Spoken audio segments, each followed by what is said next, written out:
ವಿಶ್ವವಿದ್ಯಾನಿಲಯದಲ್ಲಿ 4 ಚಿನ್ನದ ಪದಕ ಪಡೆದ ಗ್ರಾಮೀಣ ಪ್ರತಿಭೆಗೆ ಶಾಸಕ ಎಚ್.ಕೆ. ಸುರೇಶ್ ಅಭಿನಂದಿಸಿದರು. ಆಂಗ್ಲ ಮಾಧ್ಯಮದಲ್ಲಿ ಎಂಎ ಪದವಿ ಪಡೆಯುವ ಮೂಲಕ ಸ್ನಾತಕೋತ್ತರ ಪದವಿ ಪಡೆದ ವಿದ್ಯಾರ್ಥಿನಿ ಕುಮಾರಿ ಭೂಮಿಕಾ ಇವರನ್ನು ಶಾಸಕ ಎಚ್.ಕೆ. ಸುರೇಶ್ ಅಭಿನಂದಿಸಿದರು. ನಂತರ ಮಾತನಾಡಿದ ಅವರು, ಗ್ರಾಮೀಣ ಪ್ರತಿಭೆಗಳನ್ನು ಪ್ರೋತ್ಸಾಹಿಸುವುದು ನಮ್ಮೆಲ್ಲರ ಆದ್ಯ ಕರ್ತವ್ಯವಾಗಿದೆ.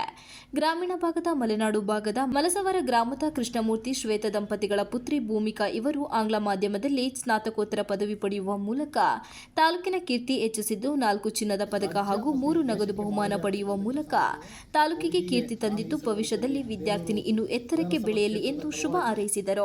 ಒಂದು ಕೀರ್ತಿಯನ್ನು ತಂದುಕೊಟ್ಟಿರ್ತಕ್ಕಂಥ ನಮ್ಮ ಬೇಲೂರು ತಾಲೂಕಿನ ಭೂಮಿಕಾ 4 ಚಿನ್ನದ ಪದಕಗಳನ್ನ ತಂದು ಬಹುಶಃ ಮುಂದಿನ ದಿವಸಗಳಲ್ಲಿ ಈ ಜಿಲ್ಲೆ, ರಾಜ್ಯ ಮತ್ತು ಈ ದೇಶಕ್ಕೆ ಮಾದರಿ ಆಗ್ತಕ್ಕಂಥ ಕೆಲಸ ಮಾಡ್ತಿದೆ. ಆ ಹುಡುಗಿಗೆ ನಾನು ಈ ಸಂದರ್ಭದಲ್ಲಿ ಬೇಲೂರು ವಿಧಾನಸಭಾ ಕ್ಷೇತ್ರದ ಪರವಾಗಿ ವಿಶೇಷವಾಗಿ ಗೌರವಿಸ್ತಕ್ಕಂಥ ಕೆಲಸನ ಮಾಡ್ತೀವಿ. ಇಂಗ್ಲೀಷಲ್ಲಿ ಅದರಲ್ಲೂ ವಿಶೇಷವಾಗಿ ಗ್ರಾಮೀಣ ಪ್ರದೇಶದವರು ಕನ್ನಡಕ್ಕೆ ಒತ್ತು ಕೊಡ್ತಕ್ಕಂಥದ್ದು ಕಷ್ಟ, ಅಂಥದ್ರಲ್ಲಿ ಇಂಗ್ಲೀಷಿಗೆ ಅತಿ ಹೆಚ್ಚು ಒತ್ತು ಕೊಟ್ಟು ಇವತ್ತು ಈ ಪ್ರಶಸ್ತಿ ಪ್ರದಾನ ಆಗಿದೆ ಅಂದರೆ ಬಹುಶಃ ಅದ್ಯಾವುದೋ ಪೂರ್ವಜನ್ಮದ ಅವರ ತಂದೆ ತಾಯಿ ಆಶೀರ್ವಾದ, ಭಗವಂತನ ಆಶೀರ್ವಾದ ಅಂತ ಭಾವಿಸ್ಬೇಕಾಗಿದೆ.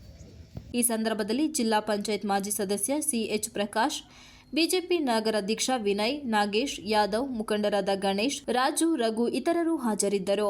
Ganesh, TV 46 Malenadu news, Belur.